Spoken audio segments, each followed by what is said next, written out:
امام مہدی کا انتظار تو صدیوں سے ہو رہا ہے، لیکن آج کے دور میں لگتا ہے کہ یہ انتظار ایک بے چینی میں بدل گیا ہے۔ یہ ٹائم لائن ایک پزل کی طرح ہے جس کے ٹکڑے ہمیں ایک ایک کر کے جوڑنے ہیں۔ آج عام انسان کا برین واش اس کے ذریعے ہو رہا ہے، ایک نیریٹو چلایا جاتا ہے، اور کیا یہ ہر گھر میں داخل نہیں ہو چکا ہے؟ اور یہ فتنہ شاید ہر زمانے میں موجود رہا ہے۔ یہ وہ جنگ ہے جو ہمارے ذہن میں لڑی جا رہی ہے۔ جب ذہن ہار جاتا ہے تو میدان کو جیتنے کی ضرورت ہی نہیں پڑتی۔ ملک شام کی تباہی، وہ ہر صبح اس امید میں اٹھتے ہیں کہ آج کوئی راستہ دکھے گا، اور ہر رات اسی اندھیرے میں سو جاتے ہیں۔ بسم اللہ الرحمن الرحیم۔ اس ویڈیو میں آپ سب کا خیر مقدم ہے۔ میرا نام ہے نور محمد انصاری۔ امام مہدی کا انتظار تو صدیوں سے ہو رہا ہے، لیکن آج کے دور میں لگتا ہے کہ یہ انتظار ایک بے چینی میں بدل گیا ہے۔ کوئی واٹس ایپ کلپ آتی ہے یا سوشل میڈیا میں کچھ دکھتا ہے تو ہم اس پر فوراً یقین کرنے کو تیار ہو جاتے ہیں۔ وہیں جتنا بڑا ہمارا انتظار ہے، اتنی ہی بڑی ہماری جلد بازی بھی ہو چکی ہے۔ یہ بات سچ ہے کہ لوگوں کو ان کی ضرورت ہے، لیکن ان کے آمد کے لیے اتنے بے چین ہیں کہ کہیں سے کوئی بھی خبر آئے، بنا سوچے بنا جانچے ہم اس پر اعتبار کرنے کے لیے تیار ہو جاتے ہیں۔ کمال کی بات تو یہ ہے کہ کئی لوگ امام مہدی ہونے کا دعویٰ کرتے ہیں، جھوٹا دعویٰ۔ یہاں تک کہ کئی لوگ تو عیسیٰ علیہ السلام ہونے کا بھی دعویٰ کرتے ہیں۔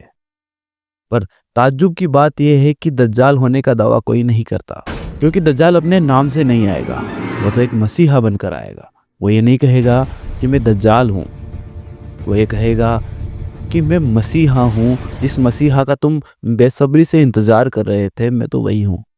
نجات دلانے والا، تمہارے سارے مسئلوں کو میں ہی تو حل کروں گا۔ اب ہمارے سامنے اصل خطرہ یہ ہے کہ ہم بنا سوچے بنا جانچے بنا تحقیق کیے کسی بھی نقاب پوش پر اعتبار کر لیتے ہیں۔ جب تک ہم ان جھوٹے دعووں اور ان شور سے باہر نکل کر حدیثوں میں بیان کی گئی اصل نشانیوں کو، ان کی ٹائم لائن کو، ان کے آپسی تعلق کو نہیں سمجھیں گے، تب تک ہم ایسے جھوٹے مسیحاؤں کے جال میں پھنستے رہیں گے۔ اور یہی بات آج ہمیں سب سے پہلے سمجھنی ہے۔ یہ ٹائم لائن ایک پزل کی طرح ہے جس کے ٹکڑے ہمیں ایک ایک کر کے جوڑنے ہیں تاکہ پوری تصویر صاف ہو سکے۔ تو چلیے ہم پزل کا ایک ٹکڑا اٹھاتے ہیں اور یہیں سے شروع کریں گے ہمارا سفر، وہ ٹائم لائن جو امام مہدی کے ظہور کے سفر کو سمجھنے میں ہماری مدد کرے گی۔ تو سب سے پہلے ہم اس حدیث کو سمجھیں گے جو ہماری پوری ٹائم لائن کی شروعاتی اور سب سے اہم نقطہ ہے۔ یہ حدیث ایک طرح سے ہماری ٹائم لائن کی بنیاد بھی ہے۔ حدیث میں آتا ہے، حضرت اسامہ بن زید رضی اللہ تعالیٰ عنہ سے روایت ہے کہ رسول اللہ صلی اللہ تعالیٰ علیہ وسلم ایک اونچی عمارت سے مدینہ کو دیکھا اور فرمایا، کیا تم وہ نہیں دیکھتے جو میں دیکھتا ہوں؟ میں اپنے گھروں کے بیچ فتنوں کو دیکھتا ہوں جیسے بارش کی بوندیں گرتی ہے۔ اور جب ہم یہ سب دیکھتے ہیں تو فتنوں سے ہمارا کیا مطلب ہوتا ہے؟ کوئی اخلاقی بگاڑ یا پھر چھوٹے موٹے جھگڑے؟ عام طور پر تو یہی سمجھا جاتا ہے، پر فتنوں کے تو کئی مطلب ہوتے ہیں، جیسے فسادات، بغاوت، گمراہی، یہاں تک کہ مال اور اولاد کو بھی فتنہ کہا گیا ہے۔ اب ہم دیکھتے ہیں آج کے اس نئے ٹول فورتھ جنریشن وارفیئر کے کانسیپٹ سے اس حدیث کو سمجھنے کی کوشش کریں تو کیا تصویر ابھرتی ہے۔ حدیث میں بارش کی بوندوں کی طرح فتنوں کا گھر گھر میں داخل ہونا اس کا ذکر ہے۔ اگر ہم آج کی دنیا پر نظر ڈالیں تو کون سی چیز اس مثال پر سب سے زیادہ کھری اترتی ہے؟ ایک بہت مضبوط امکان ہے کہ یہ انفارمیشن وارفیئر ہو، جہاں اسمارٹ فون کے ذریعے پروپیگنڈا اور غلط جانکاری کی بارش ہر گھر اور ہر انسان پر ہو رہی ہے۔ آج عام انسان کا برین واش اس کے ذریعے ہو رہا ہے، ایک نیریٹو چلایا جاتا ہے، لوگوں کا دھیان اس اور کھنچ جاتا ہے جو اصل حقیقت کے الٹ ہے۔ کیا یہ فتنہ نہیں ہے؟ اور کیا یہ ہر گھر میں داخل نہیں ہو چکا ہے؟ اسکرین، میڈیا اور انفارمیشن کے ذریعے۔ اور یہ فتنہ شاید ہر زمانے میں موجود رہا ہے، پر آج اس کی شکل کچھ الگ ہے۔ الگ الگ زمانوں میں یہ کیسے دکھ سکتا ہے؟ 7ویں صدی میں شاید کوئی بازار میں پھیلنے والی افواہ ہو، ایک ایک کر کے جو گھروں میں پہنچتی تھی۔